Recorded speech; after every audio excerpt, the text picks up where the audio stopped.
Hello everyone, कैसे हैं आप सब लोग। आज का जो हमारा डिस्कशन रहेगा, जो वीडियो रहेगा, ये सीए फाउंडेशन स्टूडेंट्स के लिए रहेगा। मैं ज्यादा टाइम ना लेते हुए उनका अपना टॉपिक पर आती हूँ। देखो, आपके 24 जून से पेपर स्टार्ट हो रहे हैं, तो आपको पेपर में क्या क्या किन किन चीजों का ध्यान रखना है, मैं आपको एक बार वो बता देती हूँ, यानी कि instructions for the exam. First of all, institute ने एडमिट कार्ड जो है वो रिलीज कर दिए थे 15 डेज पहले। आपको वो एडमिट कार्ड का प्रिंट आउट लेना है। याद रखना, आपको hard copy, you must carry a hard copy of your admit card in the examination hall. ठीक है, उस एडमिट कार्ड की रोल नंबर की आपका फोटोग्राफ होनी चाहिए उस पर। ठीक है, फोटोग्राफ आप लोग ये ध्यान रख लेना, कई बच्चों का ऐसा होता है कि कोई फोटोग्राफ नहीं लगी, तो उस केस में आप क्या करोगे, अपने एडमिट कार्ड पर फोटोग्राफ पेस्ट करोगे और उस पर खुद के साइन करोगे फोटोग्राफ के ऊपर, एंड एनआरओ नंबर जो आपका स्टूडेंट रजिस्ट्रेशन नंबर होता है उसको लिखोगे। नेक्स्ट पार्ट, आपको वो सेल्फ अटेस्ट भी करवाना पड़ेगा किसी इंस्टीट्यूट के मेंबर से, यानी कि चार्टर्ड अकाउंटेंट से आपको अटेस्ट भी करवाना पड़ेगा। प्लस आपका जो एग्जामिनेशन टाइम होगा वो क्या होगा, पेपर 1 और 2 आपके 3 आवर्स के होंगे, यानी कि 2 से लेकर 5, 2 PM to 5 PM, and paper 3 और 4 आपका 2 PM टू 4 PM। पेपर 3 और 4 आपके ऑब्जेक्टिव पेपर्स होते हैं, law BCR and economics BC के, तो ये आपके 2 आवर्स के रहेंगे। ठीक है, रीडिंग टाइम आपको सिर्फ और सिर्फ पेपर 1 और 2 में मिलेगा, तो अपनी स्ट्रेटेजी उस हिसाब से बना के चलना कि आपने पेपर 1 और 2 में ही रीडिंग टाइम लेना है। पेपर 3 और 4 में आपको कोई रीडिंग टाइम नहीं मिलेगा। ठीक है, तो जो आपको एमसीक्यू पार्ट अटेम्प्ट करना है, आप याद रखना कोई एक्स्ट्रा टाइम नहीं है उसमें। एंट्री, जो आपकी एंट्री होगी वो वैसे तो आपने हाफ एन आवर बिफोर लेनी है, मतलब आपने 1:30 तक एंटर हो जाना है अपने एग्जामिनेशन हॉल में। ठीक है, जो last entry by any reason आप ट्रैफिक में फंस जाते हो या कुछ भी ऐसा हो जाता है, आप एटलीस्ट 2:15 तक एंट्री ले सकते हो, 2:15 PM तक।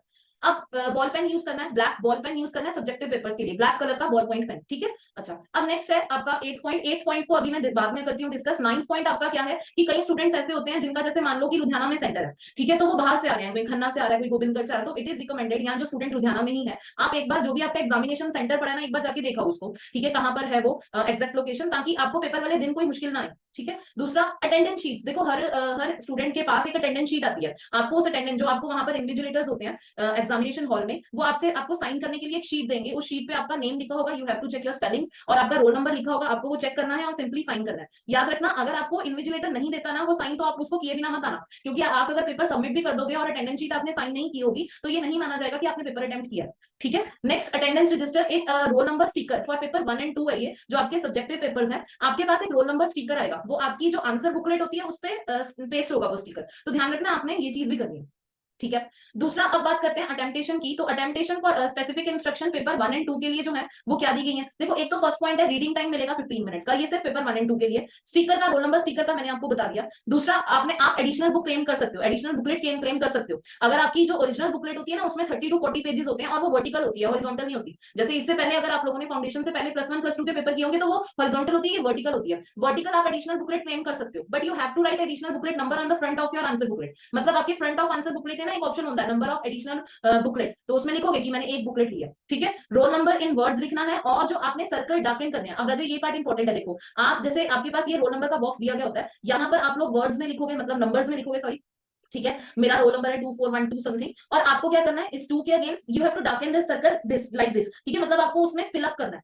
ठीक है, फिलअप करना है, आप ऐसा नहीं कर सकते कि आप टिक करके आ रहे हो, वो नहीं कर सकते आप। ठीक है, और आपका इससे रिलेटेड जो मैंने आप लोगों को बताना है, एक और important thing, consecutive page numbers देना, मतलब बीच में पेज छोड़ना मत। ठीक है, एडिशनल बुकलेट सिर्फ तभी क्लेम करना जब आपको चाहिए होगी, मतलब आपकी पहले वाली बुकलेट अगर फिलअप होगी सारी, सिर्फ तभी क्लेम करना। और मोस्ट इंपॉर्टेंट पार्ट, जो आपका पेपर नंबर 3 और 4 है ना, उसमें आपने 6 डिजिट्स का रोल नंबर लिखना है, और आपने जो उसमें आंसर्स मार्क करने हैं ना, वो एचबी पेंसिल से मार्क करने हैं। ठीक है, आप लोग पढ़ लेना, ऊपर लिखा होता है, वहां पर एचबी पेंसिल से आपने वो क्या करने हैं, मार्क करने हैं आंसर्स उसके। अच्छा, अब देखो, जैसे ये ओएमआर शीट आपको इस तरह की मिलेगी, तो ओएमआर शीट में अब आपको पता है कि आपका जो पेपर नंबर 3 है एंड 4 है, वो क्या होता है, ऑब्जेक्टिव होता है, उसमें एमसीक्यूज आते हैं आपको। तो आपकी इन पेपर में नेगेटिव मार्किंग भी होती है। नेगेटिव मार्किंग मतलब आपके रॉन्ग आंसर के लिए 1.25 मार्क्स डिडक्शन। ठीक है, ये इसका मतलब हो गया नेगेटिव मार्किंग। अब आप एक बार ध्यान रखना, आपने क्या किया, फर्स्ट ऑफ ऑल आपने टिक कर दिया, आपका आंसर कंसीडर नहीं किया जाएगा। या आपने क्या किया, आपने एक ऑप्शन पर ऐसे क्रॉस लगा दिया, तब भी आपका आंसर कंसीडर नहीं किया जाएगा। या आपने सर्कल आधा अधूरा फिलअप किया, तब भी नहीं होगा। ठीक है, आप इस तरह से सर्कल पूरा फिल करके आओगे। दूसरी बात, आपने क्या किया, आपने 2 आंसर टिक कर दिए, जैसे ये बी भी कर दिया और सी भी कर दिया, तो वो भी गलत है, ये आपका रॉन्ग आंसर्स की कैटेगरी में आ जाएगा। रॉन्ग आंसर्स की कैटेगरी में आपका 1.25 मार्क्स इसमें से डिडक्ट हो जाएगा। ठीक है, तो इन बातों का आपको ध्यान रखना है। प्लस आप लोग जब रोल नंबर अपना डाउनलोड करोगे ना, उसमें इंस्ट्रक्शन शीट आती है, उसमें यही सारी बातें लिखी हैं, आप लोग एक बार उससे गो थ्रू हो लेना। बाकी अपने एग्जाम्स पर फोकस करो। 1.5 या 2 डेज जितने भी आपके डेज रह गए हैं उस पर फोकस करो, 1 डे जितना भी रह गया है। All the best for your exams. आप लोग पहले अटेम्प्ट में सारे फटाफट क्लियर कर जाओ, एंड थैंक यू।